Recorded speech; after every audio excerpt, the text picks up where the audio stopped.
Esto es Escena Internacional, podcast producido por Comité con la colaboración de Rodolfo Sánchez Aizcorbe. La primera noticia de hoy, 12 de diciembre, es que se formó un gobierno interino en Siria. Mohamed al-Bashir ha sido nombrado primer ministro interino de un gobierno transitorio que deberá ejercer el cargo cuando menos hasta el 1 de marzo de 2025.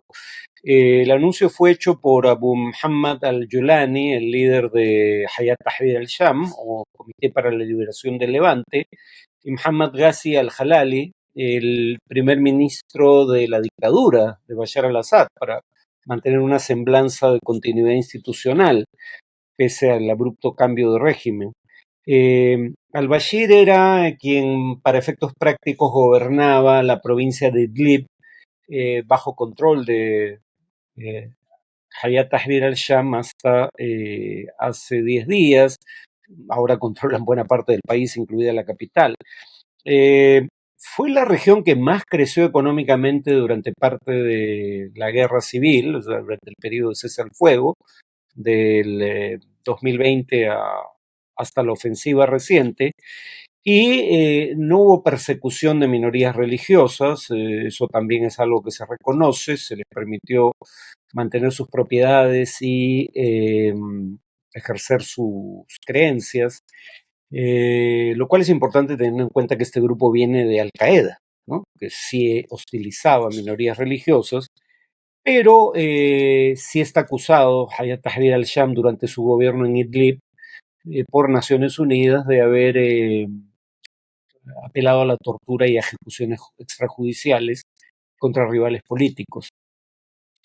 Al-Bashir dijo que seguirá en el cargo hasta que se redacte una nueva constitución. Dijo que los trabajadores del Estado deberían volver a sus puestos para seguir proporcionando servicios públicos y que cooperará con todos los grupos políticos excepto aquellos cuyas manos están manchadas con sangre de ciudadanos de Siria. La segunda noticia es que Donald Trump declaró cuáles serán sus prioridades al asumir el cargo, esto tanto en una entrevista con NBC, una agencia norteamericana, y luego con una, si no me equivoco, una revista francesa, Paris Match. En NBC dijo que la primera medida dentro de las primeras 24 horas de su gestión será poner fin a la ciudadanía por nacimiento, cosa que no puede hacer, porque el conceder la ciudadanía a cualquier persona que nace en el territorio de los Estados Unidos es algo que está consagrado por una enmienda constitucional, es decir, se requiere cambiar la Constitución para dar fin a esa disposición y para cambiar la Constitución se requieren 2/3 de ambas cámaras del Congreso y la ratificación de 3/4 partes de los 50 estados de la Unión Americana. Eso no solo puede tomar años, eso además probablemente no ocurra jamás. No tiene esa mayoría el Partido Republicano ni a nivel del Congreso ni a nivel de los estados. Eh, Añadió que quería eliminar esa enmienda porque Estados Unidos dijo es el único país que la tiene, lo cual evidentemente no es cierto. Infinidad de países conceden ciudadanía a quienes nacen en su territorio, independientemente de la nacionalidad de los padres, incluyendo al Perú, por cierto. Ahora, dijo que muy probablemente en el primer día indultará a los encausados por el asalto al Capitolio 2021, donde murieron 6 personas, habría que recordarlo, hay cerca de 250 personas detenidas por esa razón. En la entrevista con Paris Match habló de temas de política internacional y dijo que su principal prioridad en esta materia será poner fin a la guerra en Ucrania y ratificó que está decidido a hacerlo en 24 horas. Buena suerte con eso. En cuanto a Siria, dijo que esto debe ser resuelto por actores locales y añadió, tendrán que arreglárselas solos porque no estamos implicados allí. Hay 900 soldados estadounidenses en Siria y están bombardeando blancos que atribuyen al Estado Islámico. No es cierto que no estén ahí. Y en cuanto a Medio Oriente, dijo que era menos difícil de gestionar que Ucrania, sin abundar en a qué se refería. Finalmente se ha cumplido un año del gobierno de Javier Milei en la Argentina como había ofrecido, suprimió la mitad de los ministerios, lo cual llevó al despido de 33,000 funcionarios y recortó el gasto público en un 28% respecto al año fiscal anterior. Esto implicó recortes de pensiones, prestaciones sociales y subvenciones al transporte y la energía. La inflación se redujo a su nivel mínimo durante este año, el mes pasado, con un 2,7% por mes, algo equivalente a lo que tiene el Perú en un año. El dólar se mantiene estable, pero bajo control oficial, y el riesgo país, efectivamente, eso sí es un logro importante, ha bajado a mínimos de 5 años. Eh, Sin embargo, fue el país, Argentina, de América Latina, eh, con la mayor contracción económica en 2024. Caerá la economía en 3,4%, tanto según el Banco Mundial como según el Fondo Monetario Internacional. En este contexto, la pobreza aumentó 11 puntos, el mayor aumento en 20 años.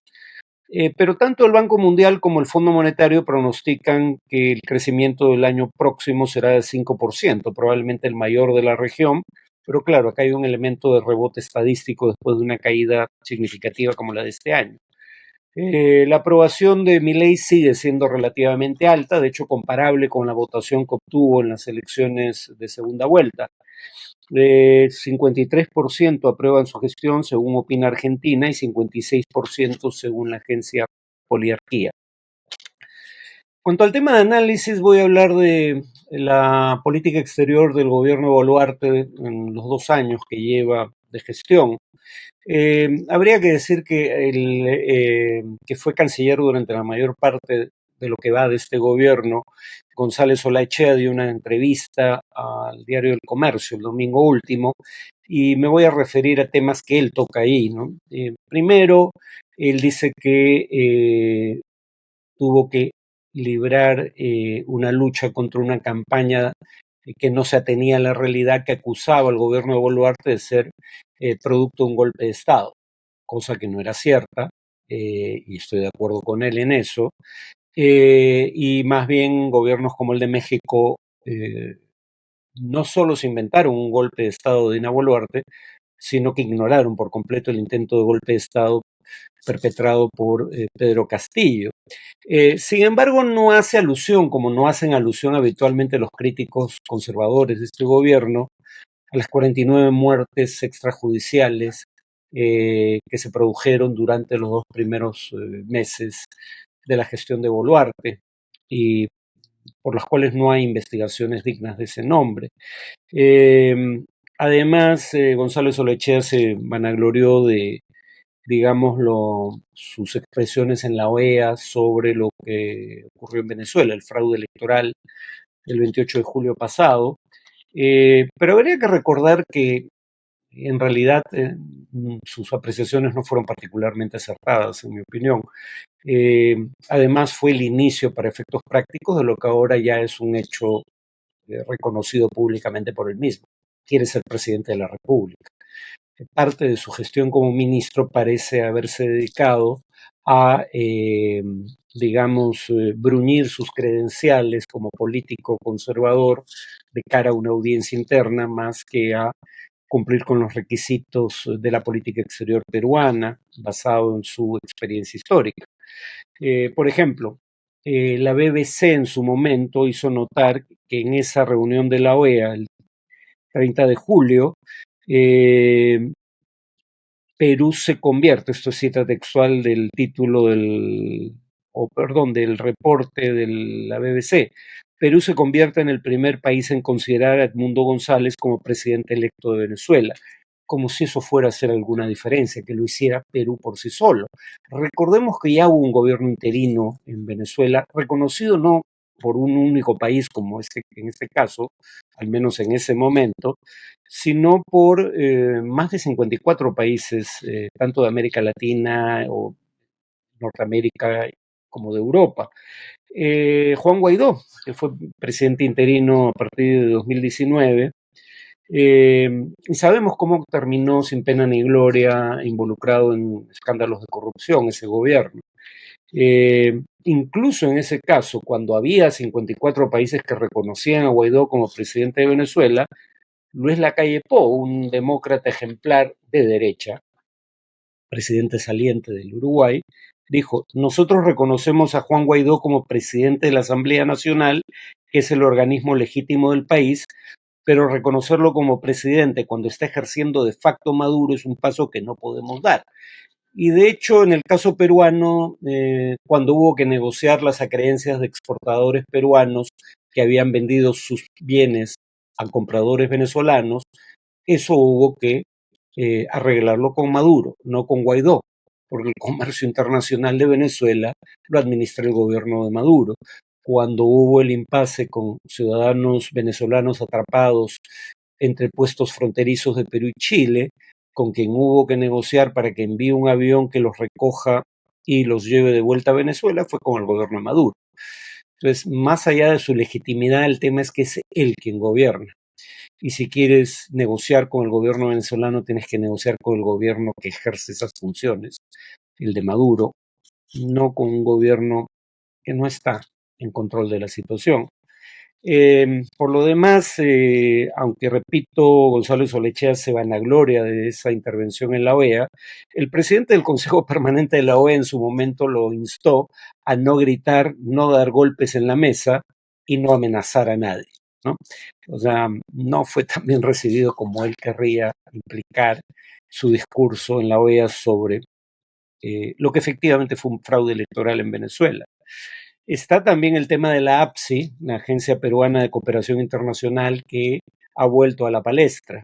Recordarán que 16 embajadas, incluyendo la Unión Europea, se pronunciaron, todas ellas democracias capitalistas aliadas del Perú, dicho sea de paso, ¿no? Se pronunciaron sobre la inconveniencia del proyecto que discutía el Congreso.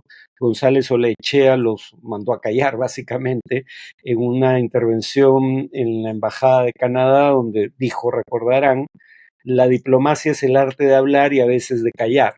Hay que callar a nuestros propios aliados de las democracias occidentales.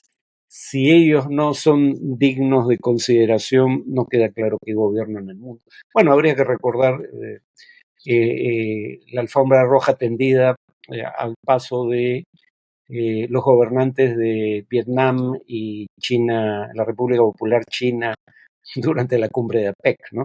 Parece que nos llevamos mejor ahora con dictadores comunistas que con democracias representativas occidentales. Y Gonzalo Zolechea también tuvo una intervención desafortunada en la Embajada de Francia, cuando habló de el reconocimiento que merecía el mariscal Pétain por haber cedido el control de París a las tropas nazis sin pelear y de ese modo salvar a la ciudad de los estragos del combate.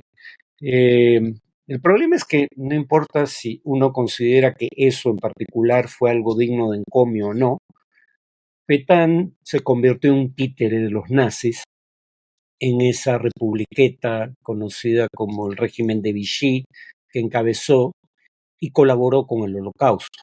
Fue un cómplice del Holocausto. Digamos, cualquier cosa buena que podría haber hecho queda opacada por crímenes como esos, ¿no? Bueno, el punto es sobre el tema de la Agencia Peruana de Cooperación Internacional y la regulación de las actividades de las ONGs. El Congreso está discutiendo nuevamente un proyecto en donde se sanciona a las ONGs que hagan activismo político, frase que no se define y no queda claro por qué no puedan hacerlo, dado que es prerrogativa de cualquier ciudadano peruano. Pero claro, acá se quejan de que las ONGs que reciben financiamiento internacional son las que no deberían hacer eso. Hay gremios empresariales que reciben, digamos, fondos internacionales, por no hablar del propio Estado peruano. ¿Por qué limitar a ciertas organizaciones no gubernamentales estas restricciones, que además, en mi opinión, son contrarias a las reglas de una democracia representativa? No queda claro. Pero además se sanciona el activismo político que no se define, pero si está orientado a, cito, modificar las políticas públicas nacionales o resultados electorales en favor de los intereses de entidades extranjeras privadas con recurso de la cooperación técnica internacional. Esta alusión a modificar resultados electorales parece hacer alusión a, a los alegatos infundados de fraude respecto a las elecciones de 2021. Recordemos que la propia misión de observación electoral de la OEA dijo que no hubo fraude. Pero aquí se va a sancionar a las ONGs que digan lo mismo, ¿no? Y basta con la decisión de una autoridad administrativa para aplicar desde multas que superan los 2,5 millones de soles hasta cancelar el registro de la organización no gubernamental.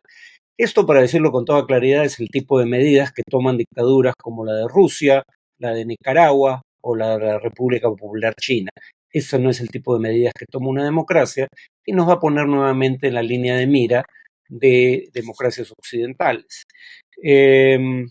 Bueno, voy a continuar con este tema en la siguiente sesión, pero eso sería todo por hoy.